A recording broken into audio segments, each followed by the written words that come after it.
At the center of this political banditry is the motor park brand of politics, nurtured by the old brigade politicians, and in recent times by President Bola Tinubu. Mr. President, it is through your influence that the Nigerian National Assembly has become a haven for legislative rascality.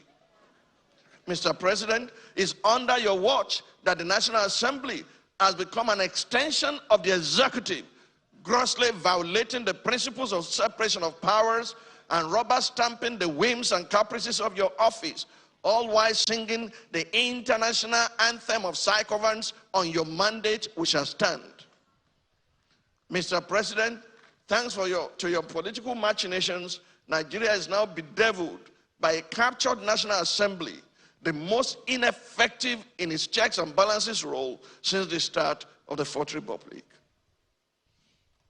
In 2006, the Fourth National Assembly had the audacity to reject the tenure extension bid of a sitting president. In 2010, the Sixth National Assembly summoned the courage to stand against the power hijacking cabal and restore Nigeria to the path of constitutionality by invoking the doctrine of necessity.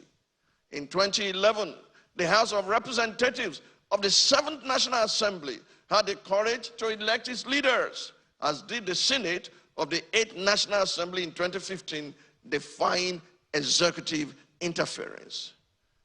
This National Assembly, the 10th, has by its unconstitutional endorsement of the president's abuse of powers proven to be the most spineless in our recent history.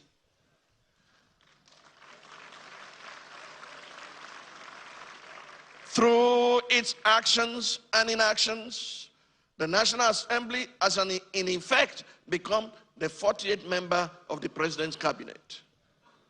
While a cabinet minister by the name of Wike, is it Wike or Wike or Wakeep?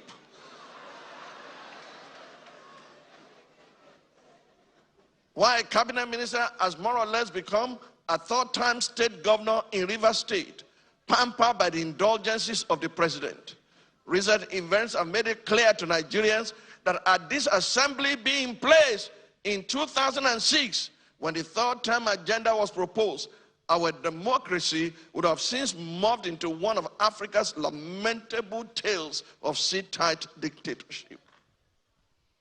To the president of the Nigerian Senate, who has not heeded the call to subject himself to an unbiased investigation, to clear his name of the allegations leveled against him, and under whose leadership the National Assembly has become a carry-go legislature, hiding under the umbrella of technicalities and a dubious voice voting system.